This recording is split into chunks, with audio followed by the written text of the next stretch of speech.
This is going to be the first video that I post, and it's basically just a little how I do my rings.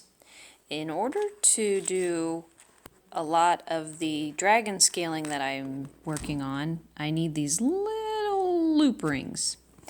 And here are the scales that I use the rings for to put them together. So these are the tools. The tools are cutters. This tool I've had for many, many years. I've used it over and over again. I even wore down the handle, so I decided to put some black tape on it to get a better grip.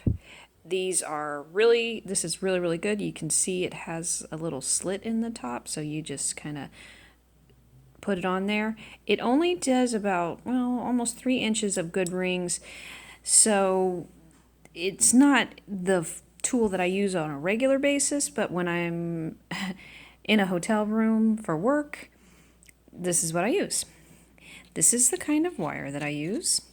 It's actually 20 gauge, and it's actually really malleable. It's really easy to use, so it's kind of fun. Okay, let me get started. Okay, to get started, basically what you're going to do is you're going to take your tool and you're going to insert just the end of the wire. I like to wheel out a little bit of wire so I can get a good bead going, and you just slowly turn it. And with your thumb you kind of guide it along. Sorry, my fingers are obstructing the view. You just kind of guide it along with your fingers, and you kind of twist it, twist it, twist it. This is really not that exciting. I apologize. But I figured I might as well start making some how-to videos, just because I really like watching how-to videos. So I thought, hey, maybe somebody would like to know how I do stuff. I know there are a lot of videos on social media that you can learn how to do this relatively simply and easy and cheaply. To make your own chainmail, to work with dragon scales, this stuff is really good. It does well with cosplay. This stuff is the best for Renaissance costumes. I mean, like, this is what I use on a lot of my Renaissance costumes. This is like really cool. I do want to point out that my nails look really good in this video for some reason. It's like cha-ching, bada bing. I use those like self-acrylic nail dippy things that you can get at any, like, store. Anyway, back to this, come on.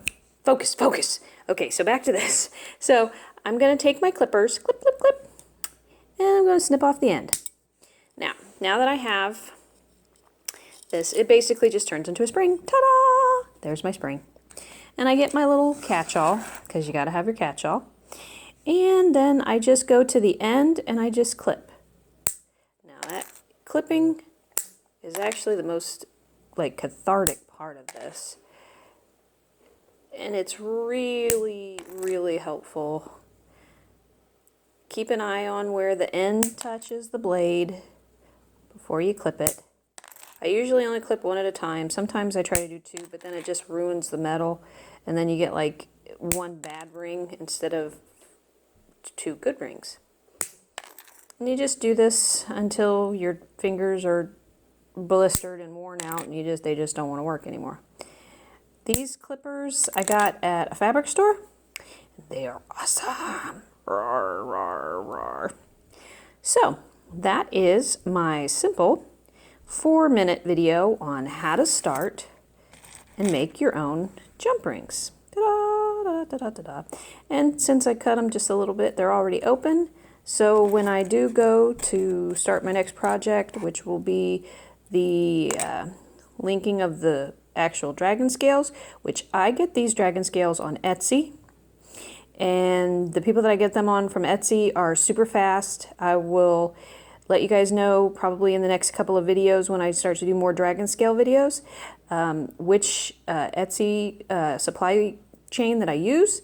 They are from out of Colorado. I don't know their name right now, but they are like super awesome.